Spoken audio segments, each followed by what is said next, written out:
Por la señal de la Santa Cruz de nuestros enemigos, líbranos, Señor Dios nuestro, en el nombre del Padre, del Hijo y del Espíritu Santo. Amén. Señor mío y Dios mío, creo firmemente que estás aquí, que me ves, que me oyes.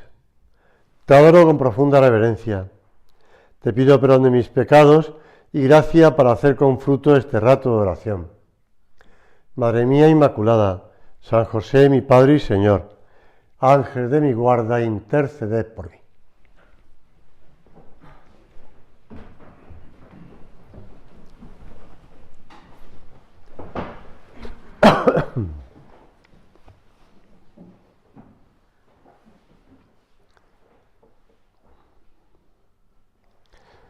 Decía que nos quedábamos con la Virgen esperando la resurrección de Cristo.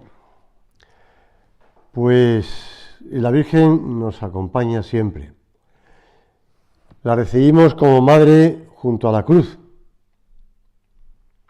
Cuando Jesús, clavado en la cruz, le dice a Juan y a la Virgen: he ahí tu hijo, he ahí tu madre. El Señor, después de esto, pues ya todo está cumplido, y inclinando la cabeza entregó el Espíritu. Nos dejó con su madre. Han pasado casi 3 años desde el primer milagro de Jesús en Caná de Galilea.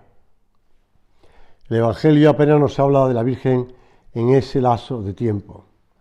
Quizá en algunas ocasiones que se acompaña al grupo de mujeres que iban con Jesús, que sí, pero poco más.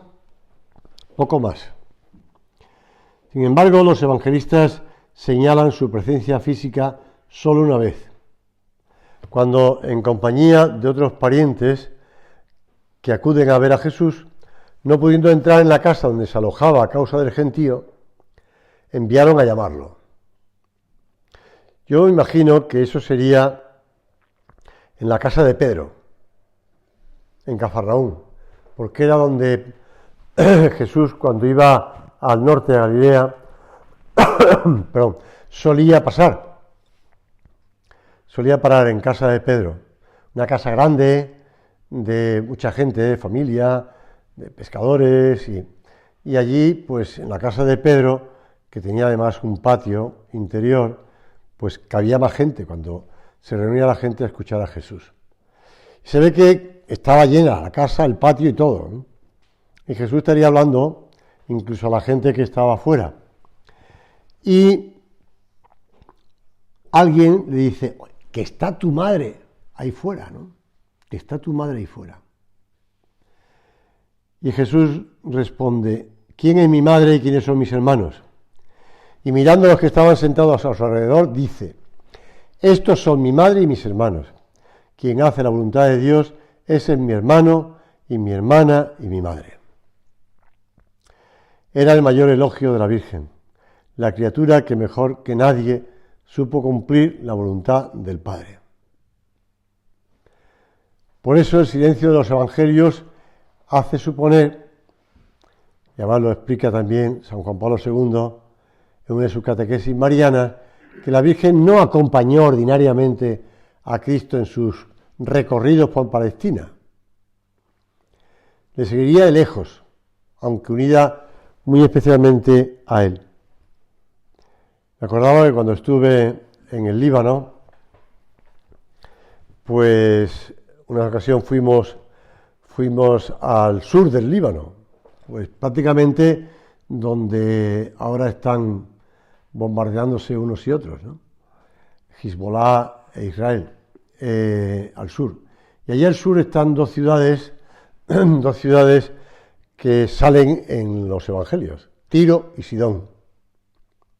Son 2 ciudades o pequeñas poblaciones portuarias de mayoría musulmana, pero también hay cristianos. Y entre otras cosas, cuando estuve viendo un sitio u otro, tal, de hecho nos fuimos a la playa después, que hay una playa allí, siempre lo cuento porque me llamó poderosísimamente la atención. Es una playa que está articulada de tal modo que tú dejas el coche en el aparcamiento, un gran aparcamiento de tierra, pero tienes una serie de números, de entradas numeradas, y escoge una o otra que quieras para llegar a la playa. Cada entrada tiene un bar, y el bar pues, se sirve lo que quieras y tal. Pero ayer que me acompañaba escogió el número del bar atendido por cristianos, porque ahí podíamos tomar cerveza, claro. En la de los musulmanes no te ofrecían cerveza. Bueno, pues sí, en la playa me llamó mucho poderosamente la atención ver mujeres bañándose pues con todos los modelitos de bañadores. Desde que no se le veía nada más que los ojillos aquí y cubría hasta casi más, hasta los pies, ¿no? Los tobillos, hasta media pierna, por debajo de la rodilla, etcétera, etcétera. Ahí hay todo tipo de bañadores. Yo tampoco me fijaba mucho, no vaya a ser que algún marido me cortara el cuello, pero... Claro que estos chicos se la guardan, no, se la gastan bien, pero bueno. Pero vamos, que lo veía así con el rayo loco y estaba sorprendido, ¿no? La playa grande, estaba sorprendido de que estaba pasando allí. Pero, bueno, y después nos fuimos, después de la playa, nos fuimos, y comer y tal, nos fuimos a hacer la oración a un santuario que está sobre unas cuevas, que están entre Tiro y Sidón. Unas cuevas eran pequeña montañita, y esas cuevas, según la tradición, allí es donde las mujeres y la Virgen, cuando acompañaban a Jesús, que iba a predicar por esos sitios, ellas, las mujeres judías, no entraban en poblaciones paganas. Entonces se quedaban en esa cueva esperando. Y ahí encima han hecho un santuario, también en la cueva hay una iglesia o una capilla grande, muy bonita, hicimos la oración allí, muy a gusto. Yo me imaginaba a la Virgen allí dentro, esperando a Jesús que volviera de Tiro, de Sidón. La Virgen le seguía de cerca, de lejos, pero en algunas ocasiones aparecía. Pero aparece en los momentos claves. Junto a la cruz, la hermana de su madre, María de Cleofás, y María Magdalena. Y viene ese diálogo que San Juan se encarga de recordárnoslo, ¿no? Porque el discípulo amado, como él se nombra a sí mismo, pues en su evangelio, pues es él, Juan. Mujer, dice Jesús, mujer. Esa expresión no dice madre, dice mujer. También la utiliza en las bodas de Caná, que se dirige a ella por mujer. Pues muestra que las palabras del Salvador no son un fruto de un simple sentimiento de afecto filial con su madre, sino que quieren situarla en la clave, ¿no? Ella está no simplemente mi madre, ¿no? Sino mujer. Mujer, tú estás presente en este momento, tú tienes que ver en la historia de la salvación. Quiero contar contigo para la historia de la salvación. No solamente para que consigas que yo adelante mi hora y haga un milagro, sino que además para entregarte la maternidad o la filiación de todos mis discípulos, de todos mis hijos, de todos los hijos del Padre, claro. Señor, que sepamos recibir a tu madre como madre nuestra, que sepamos como San Juan acogerla en nuestra casa, que sepamos, siempre se han contado muchas anécdotas o sucedidos o historias que no te voy a contar porque si no, pero ni aunque para evitar que te duermas. Pero la realidad es que la persona que le tiene devoción a la Virgen, que mantiene las cosas, que me viene a la cabeza de un sacerdote que contaba, y lo dejó por escrito además, que en cierta ocasión le llamaron para que fuera a atender a un moribundo. Cuando llegó a la casa, se encontró la puerta abierta, entró, vio que había gente por allí, pero él fue buscando hasta encontró supuso que era la habitación del moribundo y entró en la habitación del moribundo, con gran sorpresa de los que estaban allí. Y entonces pudo estar a solas con el moribundo, que le pidió que la atendiera. Pero antes de impartir los sacramentos, etcétera, etcétera, le contó le contó el que él había vivido, era una persona pública, conocida, que siempre había vivido al margen de Dios, pero que desde pequeño su madre le había enseñado a rezar las 3 Ave Marías a la Virgen. Y que eso él le había pedido a la Virgen, pues, siempre. Con lo cual, pues, cuando llega el momento de la muerte, sin que nadie, que no se supo además, el cura no supo quién es el que le había llamado, o quién le había llamado para que le atendiera a ese moribundo, pero la realidad es que se presentó allí, después de un aviso, fue un aviso concreto, y que llegó allí y pudo atender a aquel hombre que se murió después. Después salió de la casa como diciendo, aquí nadie me va a dar ni un vaso de agua, así que me voy. Pero bueno, ya había atendido a esa persona antes de morir. Y han pasado muchos casos, Te puedo hablar del escapulario del Carmen. La Virgen, la devoción a la Virgen, a pesar de los pesares que después tengamos en la vida, eso nos mantendrá siempre, siempre, al final, estaremos cerca de Jesús. Por eso acudir a la Virgen y pedirle ayuda y rezarle como se reza un niño, como reza un niño, con confianza, como un niño que necesita a su madre. Yo estoy seguro, además, que mientras se esperaba la resurrección, los apóstoles estaban reunidos con María, porque estaban muertos de miedo, no sabían qué hacer. Y la Virgen, por decirlo así, les acogió junto a ella para que estuvieran esperando hasta la resurrección. Ella sabía que Jesús iba a resucitar, evidentemente no sabía cómo, pero sabía que iba a resucitar, porque su hijo se lo habría dicho. Y además se lo dijo a los apóstoles, con lo cual pues todo el mundo lo sabía. Por eso ella estaba esperando con esa fe, con esa confianza. Yo estoy seguro que cuando Jesús resucitó, a la primera que se le aparece es a la Virgen. Porque quieras o no, aunque tú sepas que va a resucitar, pero el tremendo sufrimiento de la pasión y muerte, la Virgen eso le haría, una espada atravesó su alma, ¿no?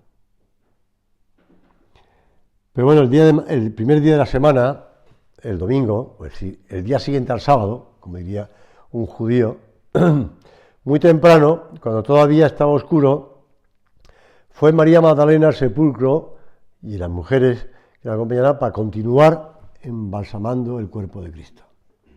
No les había dado tiempo, después de dejarlo en el sepulcro, el viernes por la tarde, porque ya se acercaba la noche y por tanto ya era el sábado, que no podían trabajar. Vio quitada la piedra del sepulcro. Entonces echó a correr, lo relata San Juan. Llegó hasta donde estaba Simón Pedro y el otro discípulo, el que Jesús amaba, y les dijo: se han llevado al Señor del sepulcro y no sabemos dónde lo han puesto. Esto es un texto que no está de acuerdo con otras apariciones que relatan otros evangelistas.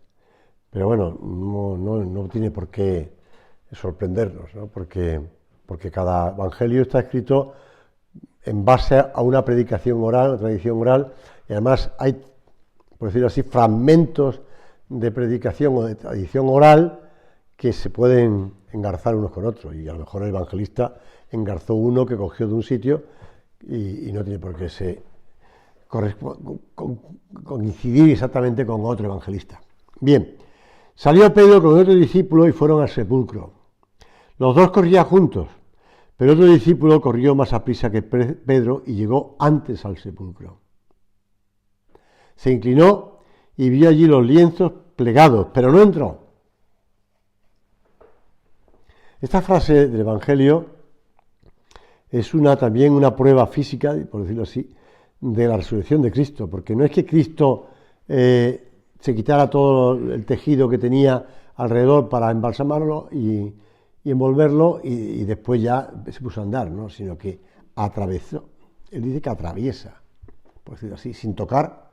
Pues como explicaba antes, uno que cuando pequeño le gustaba mucho el chocolate, incluso se comía el chocolate y dejaba la envoltura pareciendo que estuviera todavía el chocolate, ¿no? Pues eso, atravesando así. Así lo explica San Juan en su Evangelio. Se inclinó y vio allí los lienzos plegados, pero no entró. Llegó tras él Simón Pedro, entró en el sepulcro, vio los lienzos plegados y el sudario que había sido puesto en su cabeza, no plegados junto a los lienzos, sino aparte, todavía enrollado en un sitio, entonces entró también. Vio y creyó. Y ya solamente el ver cómo Jesús había resucitado y los restos que había dejado allí, ya les ayudaba a entender que había resucitado. Cristo vive. En la misa se reza estas palabras: Cristo vive. Y San José María la utiliza además en una de sus predicaciones. Esta es la gran verdad que llena de contenido nuestra fe. Jesús, que murió en la cruz, ha resucitado. Ha triunfado de la muerte, del poder de las tinieblas, del dolor y de la angustia. No temáis. Con esta invocación saludó un ángel a las mujeres que iban al sepulcro. No temáis. Venís a buscar a Jesús Nazareno, que fue crucificado. Ya resucitó. No está aquí. Por eso nosotros sabemos, como decía aquel niño, eso lo cuenta José Luis Martín Descalzo, que a lo mejor a alguno os suena quién era un sacerdote, periodista, escritor, era muy conocido en España hace ya unos años. Y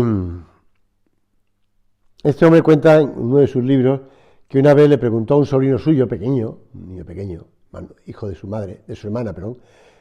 hermana, que le preguntó: oye, ¿tú también estarías dispuesto a sacrificarte y a morir en la cruz?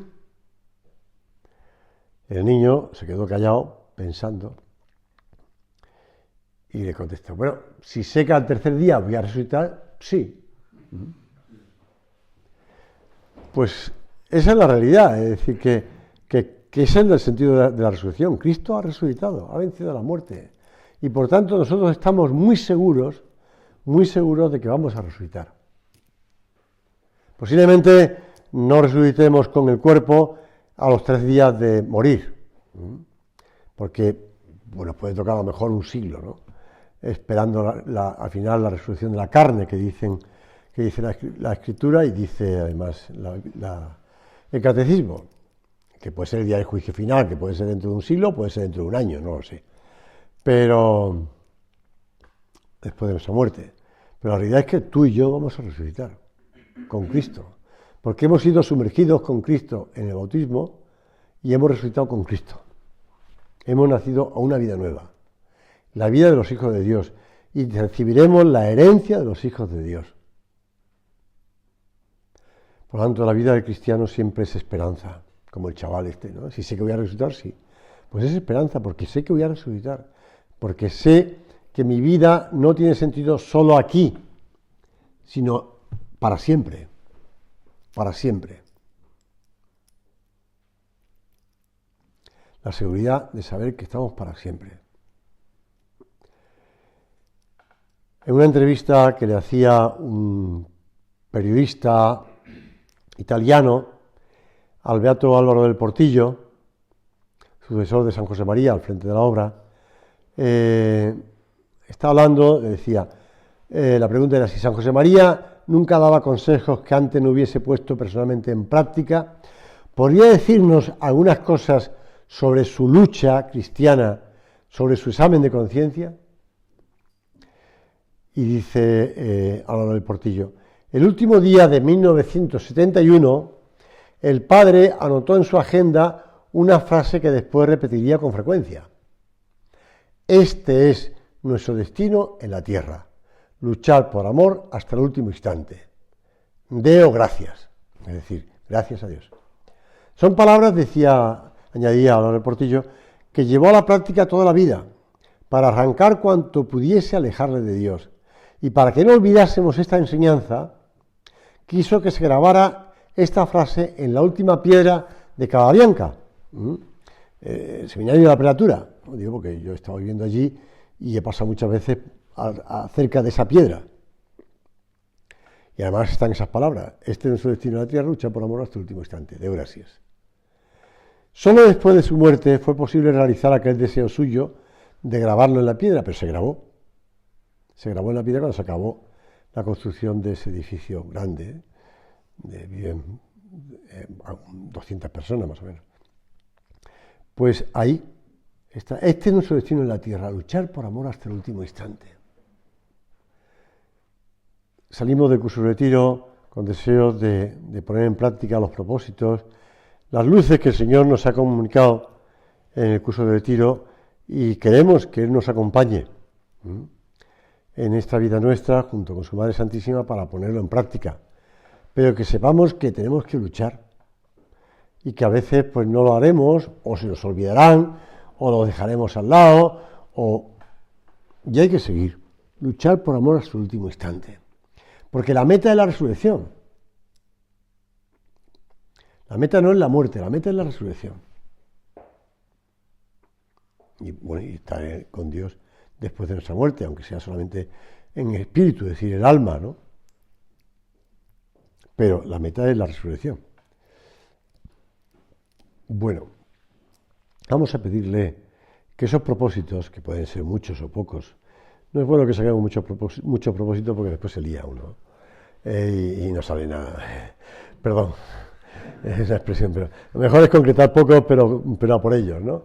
A por ellos, es decir, metas cortas y, como se dice, pero no voy a decir la frase completa, que conste que mi abuelo materno era guardia civil y tenía un tío también guardia civil, así que no quiero meterme en guardia civil, pero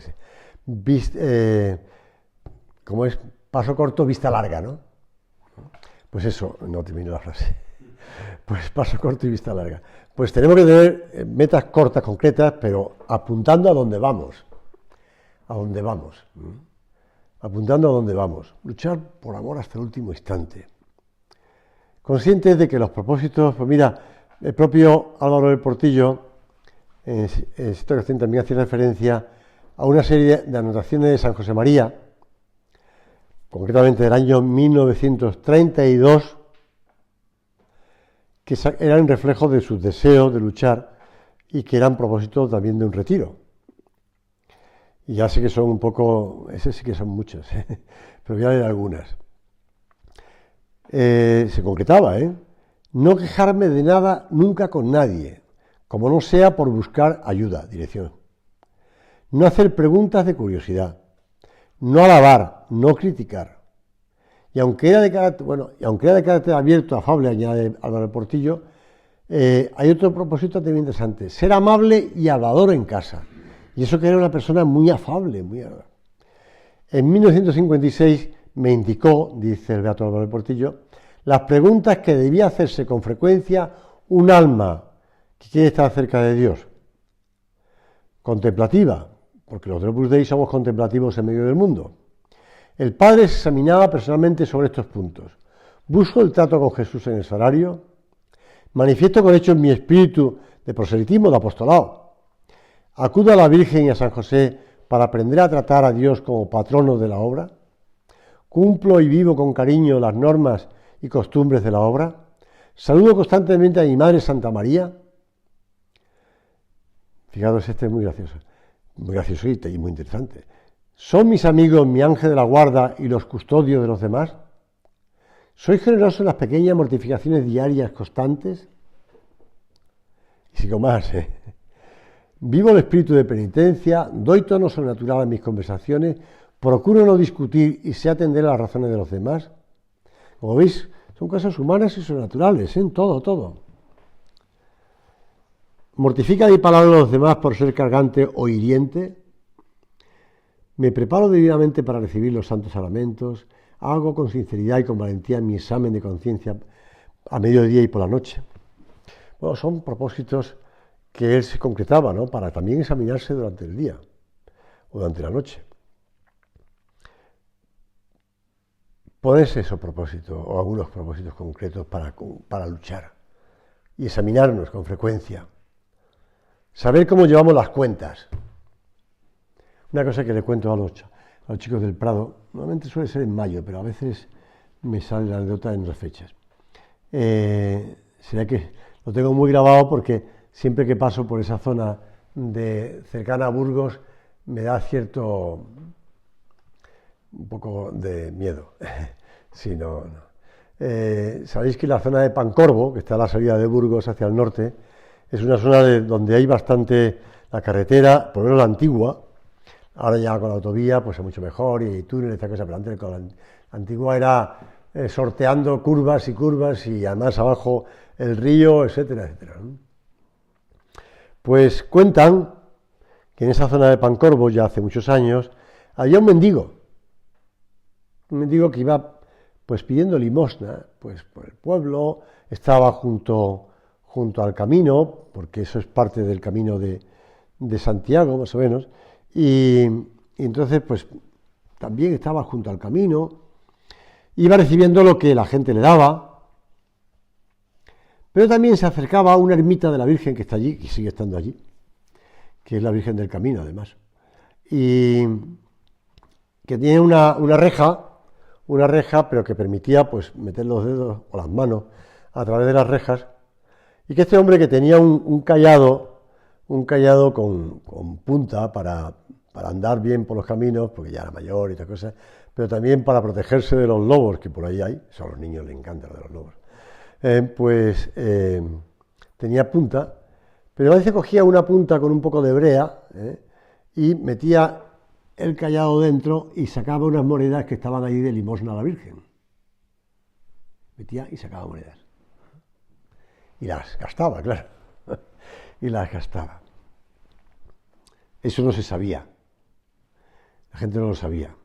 Pero cuando falleció, en una pequeña choza donde vivía, o mal vivía, pues llamaron al sacerdote, que fue allí a estar con él, él ya había fallecido, lo encontraron muerto, la zona fría aquella.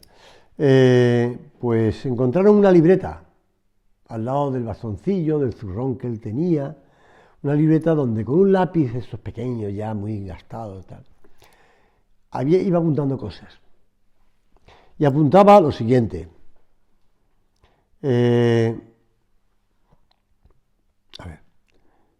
Pues hoy le debo a la Virgen 100 pesetas. Hoy le he devuelto a la Virgen 50. Hoy le he cogido a la Virgen 10. Hoy le he devuelto a la Virgen 40.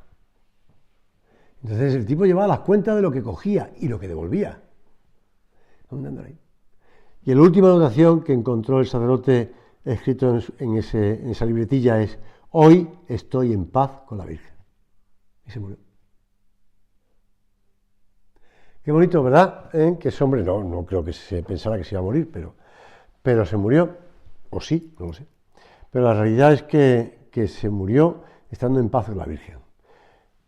La Virgen nos hace muchos favores, la Virgen está pendiente de nosotros. Que sepamos también nosotros devolvérselo,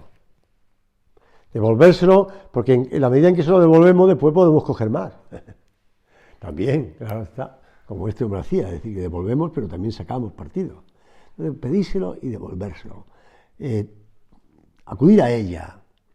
Esas imágenes de la Virgen que podemos saludar, que encontramos pues en casa, pues no sé, en el salón de casa o en la habitación, pues no sé, dormir o que sea, o que llevamos en la cartera, o que ponemos en la pantalla del ordenador, porque estamos todo el día trabajando en el ordenador, ponemos una pantalla a la Virgen para que de vez en cuando pues saludarla, decirle alguna cosa, pedirle que nos ayude, pues ir a visitarla pues a una ermita de la Virgen, que hay muchas, pues aprovechando con la familia o tú solo, como quiera, pero obviamente es mejor con la familia, para rezar, ¿no? Para pedirle allí y poner delante de ella tantas cosas que necesitamos. Seguro que ella nos va a ayudar siempre y nos devolverá. Nunca estaremos en paz con la Virgen, siempre nos dará mucho más de lo que le pedimos.